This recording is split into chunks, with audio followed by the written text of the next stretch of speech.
And I go, oh, I was the one that opened the door for you because earlier that night they had shown up late and I opened the side door for them and they came in. And she goes, you were better at that job. I was like, oh my God. Wow.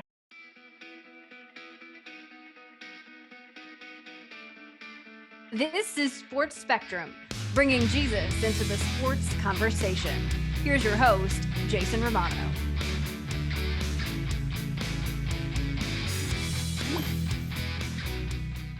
Dustin Nickerson, welcome to Sports Spectrum. How are you, sir? Thank you. I'm great. Yeah, thank you for having me. Always a treat to, have a stand-up comedian on in the morning hours. So And to talk about sports, and I thought, you know what? Wait a minute. He's got this Rochester hat on that I got to hear the story of. I saw you on MLB Network. We follow each other on Twitter, and I saw, oh, this guy's a big Seattle guy. Let's talk some sports. This is pretty easy to bring you in, although mornings have to be tough for comedians, I would imagine. Yeah, no, this isn't we run on vampire hours. This isn't like 10 is reasonable for me here. Anything pre like 8, I'm like those times are rumors to me. I've never experienced those things, Well, don't you The have bet children though? I mean, I do. didn't you have to wake up early in the morning during those, early days? My kids are still pretty young, and we have one who's in elementary year, and she has to be at school at 8:30, and that school's across the street, and it's like a tradition every day Nice. that me and her walk in late to that office. Because of you, I'm not her, right? absolutely because of me. I'm the one in sweatpants who clearly hasn't spoken to anybody else that day yet. And there have been times where I'm in that school office and I was like, I've been up for 45 seconds. I don't know Mhm. how I should not be interacting with anybody else in civilization at this point here. So that is, and that I get up at even that early by stand-up comedian standards is stunning. But I promptly then come home and go to sleep. But I'm happy to do this. Get up This and is talk going to to be you. fun. And Yeah, we'll talk yeah. some sports. We'll talk about your new book. You're on the road, so we'll talk a little bit about what the road life is like and certainly coming back from COVID. But you're wearing Hmm. a Rochester baseball hat. And for those listening on the podcast and not watching on our YouTube channel, they can't see this, so they should go to the YouTube channel to be able to see it. But you are rocking a very cool red, white, and blue Rochester Red Wings minor league baseball hat. And that makes me Yeah. think, because you're a Seattle guy, why are you Right. rocking Rochester, New York? Tell us the story. So I was on a giant, one of the biggest mini little, it was a touring comedy festival with a guy named Bert Kreischer. Sure. And we did 4 minor league stadiums in 4 days. We performed Wow. for 8 to 10,000 people in these minor, and it was, listen, other than the baseball itself, everything about minor league baseball is better than major league baseball. The Agreed. uniforms, the logos, the giveaways, the silliness of it. It's you part of you wishes just that a little percent of that, part that doesn't take itself so seriously could Yes, and the be intimate crowds too, right? Like the 5 to exactly. 7,000 people Oh, crowds. so fun, because I will say what baseball has working against it is it can be so over the top full of itself. Yes. It's a game. It's not a religion. Stop. Don't do that with the records and Yes. it's just all so, it's at times it feels so somber the way people talk about baseball. It's silly. Name a team, the Flying Pandas, or Trash Mhm. Pandas or Flying Sandals or whatever it may be. How about the So, Hartford Yard Goats right here in Connecticut where I live? The Hartford oh Yard my gosh, Goats. fantastic! I The love best, it. right? Wow, Yeah. that was the Aqua Sox was the team, North Everett Aqua Sox, where I was from, but this was in Rochester, New York. They came out and they said, does anybody want any of the hats? I was like, you don't even have to show me the hat. Are you kidding me? Right. Absolutely, I want. And this is like their alternate one, of course, because it's got a pina colada. I mean, I was like, this is the baseball hats will not get better than this. All due respect to the best logo in baseball, the Milwaukee Brewers. This is Mm. this is a superior hat to me. So it was fun being in minor league stadiums, and what I know of minor league baseball experience wise is fully rooted in Bull Durham. Yes. And That's right. I got into some of those locker rooms and I was like, okay, no, I get it. This is brutal. Hmm. This Yeah. is not much nice, not much that much nicer than my high school baseball locker rooms. No, These guys are out here we've grinding. had so many guys who were minor league players. Hmm. Some have gone on to the majors, but many of them were even still in the minors, and we had them on the show. And I said, please describe this not so glamorous life that you live. And they're like, hey, we're on buses for 7, 8 hours. We're sharing rooms with 5 other guys because we have no money. We're buying peanut butter and jelly. I think it's getting a little better because Ah, they had a little bit of the labor issue with trying to make sure that the minor league guys were taken care of. But for many years, it's still yeah. not the most glamorous life, but it's a tiny bit better than it was. That's for I sure. mean, that sounds like stand-up comedian, to be honest. I Peanut remember butter and one jelly time. all day long, Dustin, right? Oh man, you find especially on the come up on the early years, like you find your ways. Like I would roll in for those clubs where you do like these old school clubs where you do like a week or like or if you come in on like a Wednesday and leave on a Sunday. I would come in and I would immediately go to Subway and I would get 2 footlongs and I was like, okay, well those are my lunches for the Yes. week, and because the club will feed me dinner, and then I'll just get a big thing of oatmeal. And if I'm gonna sell a little merch, maybe I'll treat myself to some frozen blueberries too, and then that's my meal for the week. So you Wow. find your way. Yeah, you figure it out. When did you realize you wanted to be? We're going to go back to talk sports in a second, but when did you Anytime, realize man. that you wanted to be a comedian? Like, at what point did you say, you know what, I think this is the direction I want to try and go for a career? Yeah, I was a very late starter to comedy. I was 27. I had 2 kids at the time. I'd been married for 9 years. Mm, I grew up enamored with stand-up comedy. It's been my favorite thing since I can remember.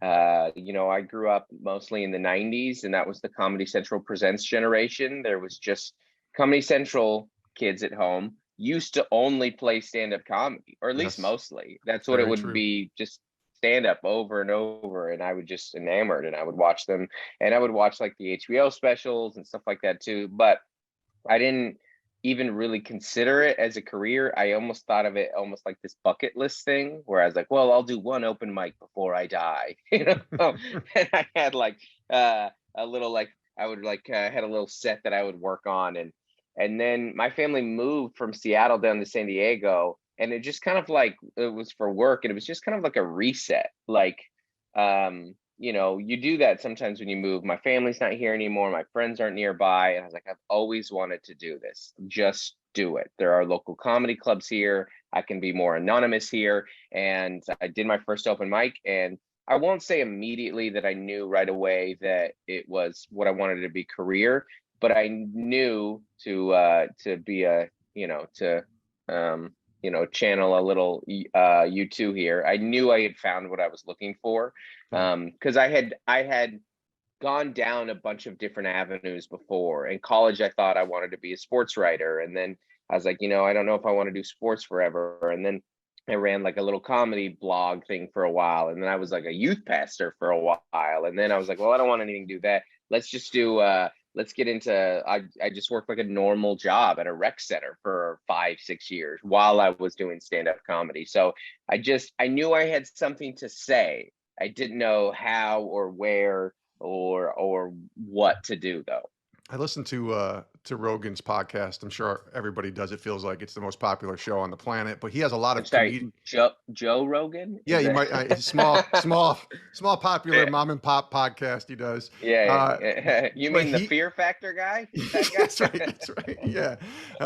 He has a lot of comedians on his show. Maybe you've been on, I don't know, but I haven't been on he Rogan, no. he talks to a lot of these comedians, and when I listen, he talks about the grind, and you kind of just described that, right? That Subway, 2 Subway sandwiches for the week grind. And it reminds me there's a lot of parallels to that minor league grind that we just talked about, that minor league baseball grind. And then there's the moment when those minor league players get called to the big leagues, and it's their Yeah, day, it's their chance. right, And they might stay up there for 8 to 10 years. They might only stay up there for 8 to 10 days, but it's their moment, right? Did you right. have a moment that might be a parallel to that when you got quote unquote called up to the big leagues for your opportunity as a comedian? No. No. I wish we did though. No, what we here's um there are milestones for sure. Yeah, and And that's what I mean, I guess, like a yeah, parallel where you thought, hey, this is a yes. moment for me. Yeah. Absolutely. And I think of us more and more like comedy used to have breakthrough opportunities. The big one was Johnny Carson back in the day. If you went on the Absolutely. Tonight Show and Carson called you over, you were a made man, or woman. Your career was made forever, and you were set. And we don't really have those anymore because there's so much content, there's so many channels, there are so many opportunities that there's not one thing that you can break you other than Sports Spectrum, of course. Of course, this is big Yeah. time right here. Yeah, there you go. But I think of us more and more like a lot like I didn't mean to channel this many Tim Robbins movies this early in the podcast, but we are a lot like Andy from Shawshank, where we just kind of chip away each night. That's what we Yes. do. You go, you do another set, you post another thing, da da da. But breakthroughs for me have been the TV things that you get, because like I did my first late night set in June, the first time I was on Comedy Central 4 or 5 years ago, because those indicate someone in your industry saying yes to you. And Yeah. they're not even as powerful as they used to be. Like I went on late night, and that was great. James Corden was fantastic. It was fun to do. I was there promoting the book. It was great. It was a huge achievement. But it gives you, it's a bigger chunk of rock you chipped away that night, but you're not through yet. And it's not as big of it. Doing Rogan would be monstrously bigger than that. But Yes. I have felt like and me and my wife talk a lot about this. It is important to celebrate those moments and to not downplay them. Like Yeah. get a hotel, have fun, like have a little party, do what invite some friends to come with you, celebrate it. Don't downplay it, because these you're going to get sent back down to the minors that Thursday, and that minors being the Crown Royal Plaza at the O'Hare Airport. And you recognize that, and you probably appreciate the bigger moments, like going on Corden or doing something like an Amazon special or being on Comedy Central. I was watching a lot of your clips as I was preparing for this podcast, and we talked about sports. And I saw, I was watching one of the YouTube specials that you put on there. I think it was from a couple years ago, and there were tons of sports references just in a few minutes. I mean, there was one. I was watching it. You were talking to a Washington D.C. audience, and you tried to make the joke about Oh that yeah, was people were thinking you were going towards Donald Trump, and you ended up going towards Bryce Harper, which I thought was yeah. hilarious. You mentioned John Stockton, baseball playing expedition or basketball playing expeditions that you have done. So I thought, wow, sports is a big part of who Dustin Nickerson is, even working them into your sets. Yeah. Big sports guy, grew up playing and in love with. And if you grow up in the Seattle area and you still like sports, then you're committed, because it is a painful existence as a Seattle sports fan. So Yeah. I think that I was talking to my wife about this recently. I think what's so satisfying about sports, to maybe kind of get into almost at a philosophical level, is what the payoff of sports doesn't, what it has that a lot of life doesn't have, is a clear winner and loser, a clear finality to it, a clear champion, a clear, and I think that's why you like watching people celebrate at the end of the season. Like me and my son, he's always like, don't turn it off, don't turn off that I want to see them hold the trophy. And there is something to that. Like they've worked very hard and they get the win, because we don't really get that. There's no trophies in my industry. There's another day we have to wake up, right? Exactly. And you and I both know, even you more so because you're in history, you go, I mean, how long does that championship even feel good for them? I don't know. Is it till A mini week. camp? Well, maybe even a week? week, and they turn around and say, we got to get ready for the next season, right? Exactly. Yeah. And now they'll always have it, and that's great. And their legacy is cemented and da da da. But then, I mean, I guess it's similar to mine in that you go, okay, you got your late night credit. But this is very much a, what have you done for me lately industry? It was so fun. I mean, I listened to the going into I mean, it's your guys' fault. It's the sports media's fault. Going into the championship, does Steph need an MVP finals MVP to cement his legacy? Like, are Have we you talking about watched him the Steph last Curry? 12 years? Yeah, right. Exactly. I know. Have you watched basketball? He changed basketball. Nobody has changed the way it looks since Iverson with the crossover. Like, it's just so funny, like the fake. And then he's listening to that to some extent, and now he's firmly rooted as a top 10. But how many more does he have to? But I do think that's what I like so much about sports is you get to see people really firmly achieve a goal, or if you're a Seattle sports fan, never achieve their goal. Well, you have Ken Griffey Jr., right? That's your guy. Yeah. It's got to be the guy. Yeah. I mean, he's probably the one guy still to this day, I think, that is maybe the most famous Seattle icon ever in sports. Is that fair to say? Yeah. I think Griffey is the best baseball player of all time. Like, as far as skills go, It's a big there's statement. no. Yeah, you can make an argument for Willie Mays, I suppose. It's hard to do it's always hard to, for me, it's always hard to argue the when the game was still segregated. It's hard to know where How about we people's. say the last 35 years? Griffey came Yeah, up in 89, I think. So and there you he's go. certainly in that era the most iconic. Hmm.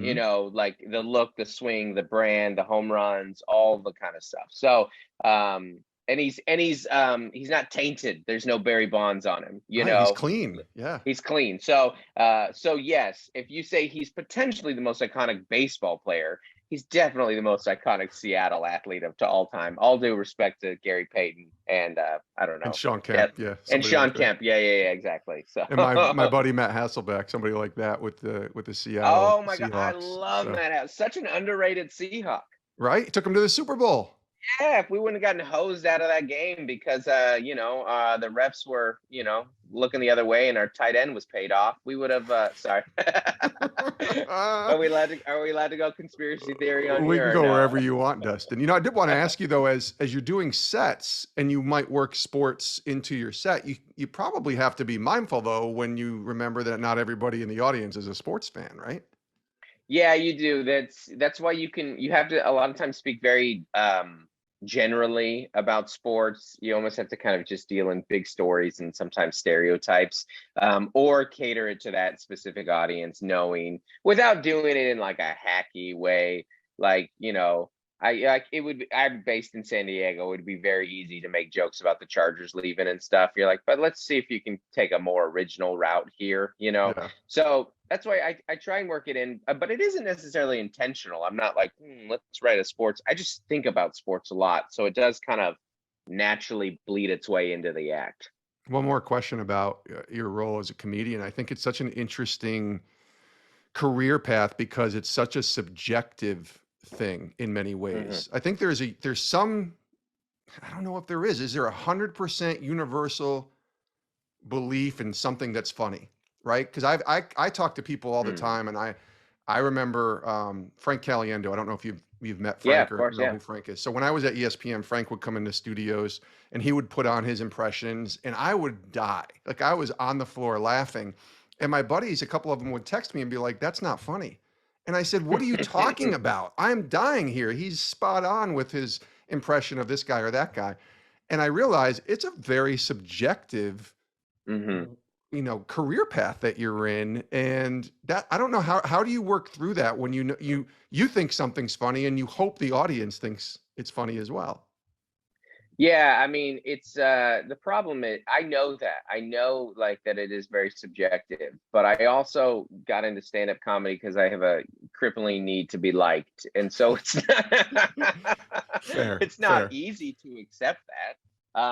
I got a good example. Here's the anecdote for it. So I'm here in Chicago and I brought my son, he's with me, and I'm doing a bunch of shows, and Wednesday night we're at downtown Zanies, and that's a small club and it's mostly full. There's maybe like 100 people there, and it was a pretty good set actually, and we sold pretty good. And as I'm leaving, there's like, people are high-fiving and they're saying, as I get off stage, and they're all excited, and I was like, okay, it was a good set. And then there's one couple, and then the girl looks at me and she goes, "No high five from me." And I go, okay. I thought she was just like kind of being funny. And I go, "Oh, I was the one that opened the door for you, because earlier that night they had shown up late and I opened the side door for them and they came in." And she goes, "You were better at that job." I was like, oh my God. Wow. I It's just like got she was on right. Twitter, but in real I life, know. right? And I was like, why are you so full of hate? Oh my gosh. I Yeah. was like so taken aback by it. And I was like, I didn't even have anything witty to say. I'd literally just gotten off stage. And that was, and I said to my son, I go, like, no comedian is universally beloved. There's no such thing. It's too subjective of a form of entertainment. Nobody. And he goes, what about Fluffy? And I go, I can tell you a million comics and other people that don't like Fluffy. It's just not for them. So you just have to remember that as you go in, that no one is liked by everybody. You can go watch old Richard Pryor specials and he's getting heckled at his own special taping, Yeah. and we just have to, the modern day comedian just has to deal with it a little more viscerally, because all those people tell you how much they don't like you every day on every social media platform. It's true. He is Dustin Nickerson, and he's joining us here on Sports Spectrum. He's got a new book it released back in June called How to Be Married to Melissa, a hilarious guide to a happier, one-of-a-kind marriage. You're on tour right now as well as we record this during the summer. You also dub yourself as the world's most average person, which I find kind of funny. Why do you call yourself that? I don't know. Do you ever feel that? Do you ever just feel like you don't stand out in any way? But what you're Average. doing is anything but average. That's why I Well, say that, right? that's the irony, right? Yeah, but I feel that in every sense of it. I've never been out, I've never been in a group setting and be like, well, I'm a standout here. Hmm. Average height, average weight, average skills, average athletic ability, average I mean, I graduated literally with a 3.0 from a state school. Same. I Yep. mean, yeah. That's right. Now, and it was a very academically prestigious school, the University of Washington, but but I got in because they needed community college transfers. I mean, very average. Hmm. And I feel that way, and I do try and let that be a driving force of my jokes too. Of just I don't get mean on stage. I kind of I try to be pretty agreeable. You're pretty I think clean too, right? Which is also I something different. I do work clean. Yeah, I do. Yeah. Everyone tries to do their own thing, and it's important too. I work clean, but I also try not to avoid social issues. That's Right. an intentional choice. I like to be a clean comic, who you can still like, who's still going to talk about things that are happening in the news or in the world, because there's so many different like forms of comedy. Escapism is a big one of them, and that's an important place in it. And but I don't want to do that. My hope is that through my comedy, people can just do what I'm trying to do in this world, which is take it less seriously. I hate Hmm. serious things. Like Yes. life is so clear when it's time to be serious because you can't feel any other way. So then when people force seriousness into non-serious issues, I'm just like, oh, if anything, I'm just bored. Like, guys, can we please lighten up? Please. By the There way, is a welcome to the sports world where too many people take it a little too right. seriously, Dustin. Yeah, absolutely. Yeah, I that was one of my big. That's why I so prefer sports podcast to sports radio. Is there's no call-ins. Oh my gosh. What do you think the Mariners are going to do with the trade deadline, Dustin? Yeah, It's yeah, like, no, I just want to watch a game and, enjoy it and move yeah. on I from think there. you're an So. idiot, softy. Well, you just called another adult softy. So who's the idiot here? By It the way, you're feels like talking that's about on you, Dave Softy Dave Mailer. Softy Mahler, That's baby. right. I Yes. love softy. Yeah. There you go. That's funny. I'm a Well, let tr- me ask you this because first of all, you don't have an average mustache, which I think is a good thing. You don't have an average hat. We talked about the That's minor true. league hat. You're rocking it. But you wrote a book and I mean, anybody can write a book. Not everybody does. I've written two and it's extremely hard. Yeah. And you wrote this book and I'm really fascinated by the idea because you are a comedian who's on the road. So what would provoke you to enter into this world and write this book, How to Be Married? Yeah, it was well, there was I don't know you knew, but there was a global pandemic the I last heard couple of about that. years. Yes. Yeah. And comedians were Depending, hit hard, right? They were yeah, the hit yeah, the yeah. hardest. So Depending where you lived, you may have made it, depending how long I it live in affected your Connecticut, life. Dustin. It Yeah, hit here. okay, yeah. Let's just say that. Okay, so yeah, so you stayed near ESPN out in the Connecticut area. So Yes, I random did. that that's where ESPN is. Yes, sir. I stayed here.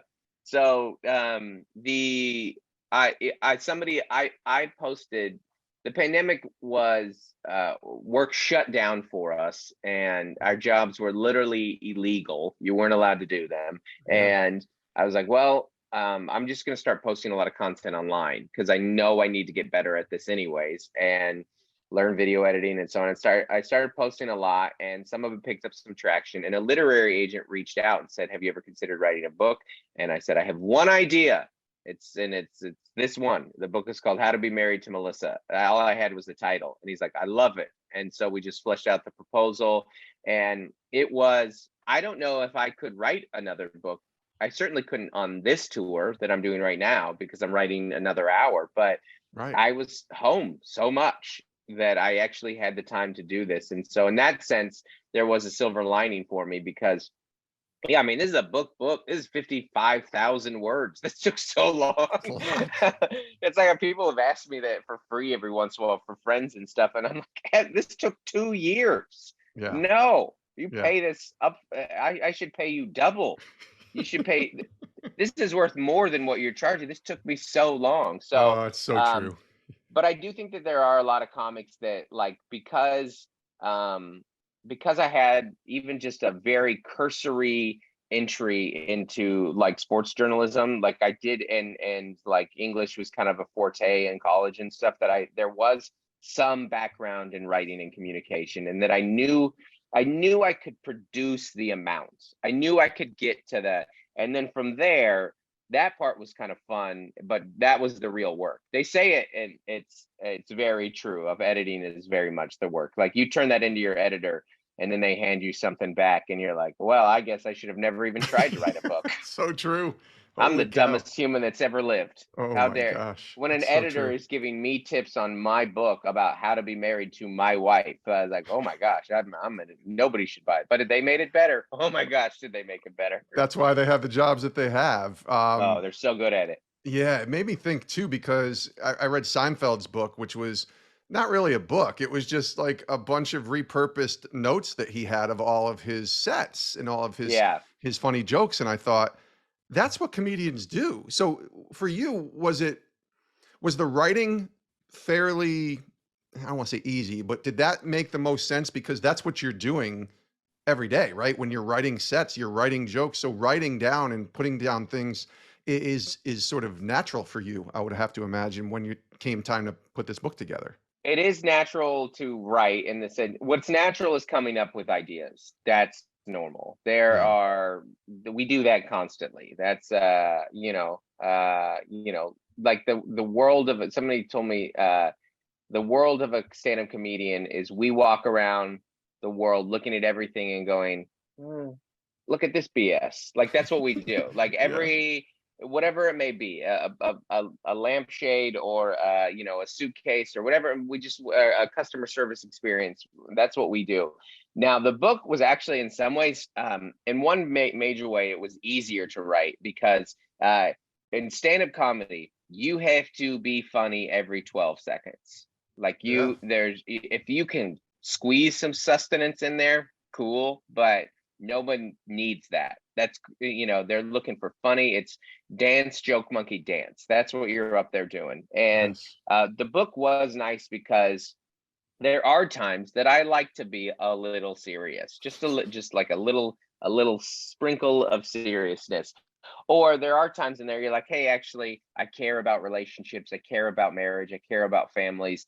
Hopefully someone can glean something from this. I hope they laugh at this, and if it actually helps a relationship, I would love that as well. So Sure. that was kind of nice that there were times where you could talk about more serious issues and only have to be funny, like every 38 seconds as opposed to every 12 seconds. So that part was easier. Yeah. The book is called How to Be Married to Melissa, a hilarious guide to a happier, one-of-a-kind marriage. It released back in June. Let's talk about faith. We've gone a long time here, and this show is the intersection of sports and faith. What role does faith play in your life? I know it's important for you. You actually mentioned youth pastor, and that just wasn't the calling for you. But what role has faith played, and what role does it play for you now? Yeah, I think it's that is one thing I think that does make this book unique, and that there is a whole chapter on that. Yeah. I believe the title of that chapter is "Our Footprints in the Sand Are on Different Beaches," and that it does stem to this idea that my wife and we came from very different faith backgrounds, that we met in church, but our paths to that were very different. I grew up in a non-religious family, not going to church. Hers very religious, like small conservative Baptist, Sure. like hyper religious, the most religious. And then we met in church and got married at 19, like good Christians do, because we were eager and rule followers. And Yes. and then spent a lot of time working for churches. And so the point in, like, I think marriage is a living organism, right? It changes a lot, and so is faith. It changes a lot of times. That sometimes the people I'm most skeptical of are the people who still believe everything that they believed in their like early 20s and 18s. Like, it hasn't changed at all for you. You're still believing exactly that one thing that we were taught right away. So as far as faith playing a role in our marriage, it's instrumental, it's foundational, it's there. But what I'm getting to is the change. That's what I like so much about where it is now, is that it is what was once black and white can be gray for us. What was once an ultimatum is something that we're maybe looser on now. But we find ourselves constantly going back. If you have kids, you do this a lot. You go, like, what are the big ideas here? What are the driving points of this book, of this belief system? And we so come back into my comedy as like, well, is this loving of other people? Does this come across as something that is advocating for those who need advocating for? Is this something that is humble? Does this seek justice and wisdom and mercy? And is this something that will come across as loving to the right group of people? So I guess what I'm saying is, like, we've gone to a point where it was like our everything, and we were real zealous in like our identity for it. And now into this more kind of, as we get closer to our 40s, or what are the driving principles of this, and how does it affect our parenting and our how we interact with our neighbors, and what my comedy is, and the books that I write, and so on and so forth. Yeah, I mean, I'm 48. I'll be 49 soon. I began my relationship with the Lord at 27, and it's evolved over the years. It has to have evolved. And I was sort of that zealot, legalistic guy, because I didn't know any better when I first started this walk. And I grew up going, to church nominally as a kid, kind of good Catholic kid, but wanted nothing to do with faith or church or anything when I became 16. As I'm now 48, I say, you know what? It's kind of simple in this whole grand scheme of faith. It's the Jesus commandments of the two greatest: love God and love others. And we mess that up. So the love God, I think a lot of people get, but the love others is only when it's convenient for yourself, or only when they believe what you believe, or only when they look a certain way or act a certain way. We mess that up, don't we? Yeah, absolutely. It's so funny, because it really is like Jesus gave us the Cliff Notes. That was it. Yeah, He Sermon on the summarized Mount. Just go read it. Yeah, it's the whole book he summarized in 2 sentences, and you walk away there with a pretty clear application to almost every life scenario. But like anything, people, they use it for whatever reason they want to, right? I think that when I see people misinterpreting the U.S. Constitution for, and not to get anything political here, but to use it as a weapon to, to misinterpret for their own personal beliefs that they already had at that time. And I was like, well, as a Christian, I've been watching people do that for a long time. That's our thing. We love taking an old document and transform it into whatever we want it to be. So I think that I'm very sympathetic, and as an insider, empathetic to when people go like, hey man, the Jesus guy in the Bible sound great. I'm not crazy about his team. And I'm like, no, I get it. No, we're messy people who screw it up. I mean, that's why I always say, don't listen to me. Don't listen to Dustin. If you want to follow Jesus, like go read and follow him. Don't look to people. Yeah. You mess and it Joel up. Osteen. Those are the two. Jesus. See, I was hoping you'd throw a joke in there. I'm not going to say it, but that's hilarious. That is awesome. Well, I mean, again, I worked for a mega church for 7 years, and a fairly controversial one for that matter. And, I think that of course, I would never make big blanket statements, but when a lot of people's like cursory critiques and judgments of those, I would go, oh, you're right. Just so you know. Ego, money, misuse of finances, power. Oh yeah, no, you're all right. Absolutely. We're all on the same team here. Whatever your take is, yes. Yeah. I mean, they did podcast series about, I'm assuming this is the church that you're talking about. Yeah. So, I mean, that's the church isn't immune to what's happening in the world. I just wish the church was more aware of that instead of saying we're not the world. It's actually, we screw up too. I think the biggest turnoff to people is not just the messiness, it's the hypocrisy. It will always be the hypocrisy. It will always be that something that you are not who you say you are. And that's why if you look at I've said this before, I go, when I'm actually times that I feel like I'm most acting like Jesus, it's when I'm making fun of hypocrites. That's when I feel like I'm most doing the work that whether it be religious leaders or politicians or the self-righteous or whatever it may be. I'm like, I've read the book a lot of times. He spends a lot of his efforts doing that.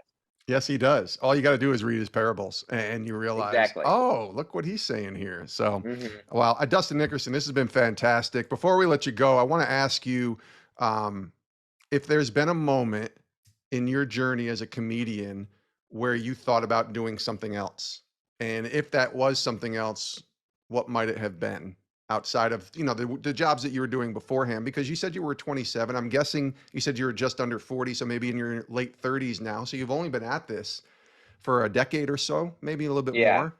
Was there a moment when you were kind of like, maybe I just need to go do something else here? I think that there are other projects that interest me. I love having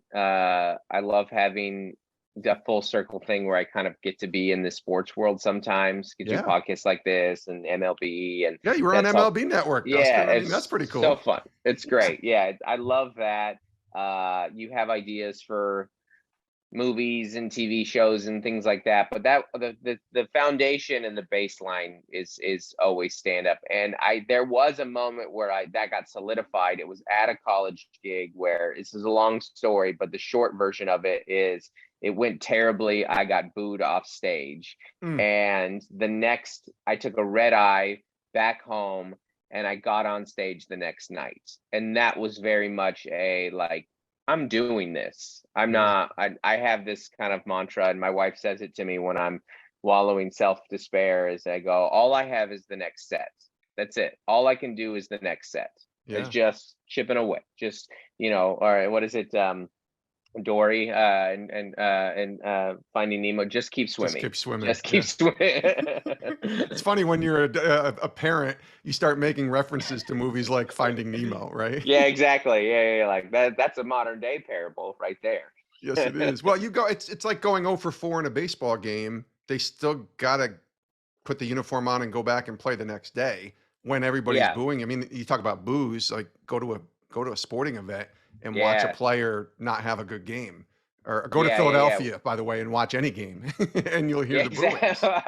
Watch the guy go 4 for 5 and then boo the 5th strikeout, 4 homers and he struck out. We're going to boo him on the strikeout. Come on, But you got to pick up and keep going. Just keep swimming. So Yeah, I mean, that's really all you can do. It becomes a point of it is Seinfeld talks about this of it. You wanted that to be your identity. You wanted to be stand-up comedian, and that's what I am. I was like, this is my job. This is my profession, and everybody has bad days at work. I had bad days at work at the rec center where I get yelled, but I still went into work the next day. The quitting wasn't an option. Right. No, that's good. He is Dustin Nickerson. Go pick up his new book, released back in June, How to Be Married to Melissa. You can check him out on tour. What's the website? Is it, I'm guessing, DustinNickerson.com? Yeah, as far as I know, I'm the only Dustin Nickerson in show business. So DustinNickerson.com for book stuff, tour dates, all of it out there. Love it. Thanks for being here, buddy. This was a lot of fun. Yeah. Hopefully we'll get to see you in person and maybe get you back on the show again. Yeah, thanks for having me. Thanks so much for watching today on Sports Spectrum. Make sure you click that subscribe button so you don't miss any other videos. And if you want more stories on sports and faith, check out our website, sportsspectrum.com. Okay, take two.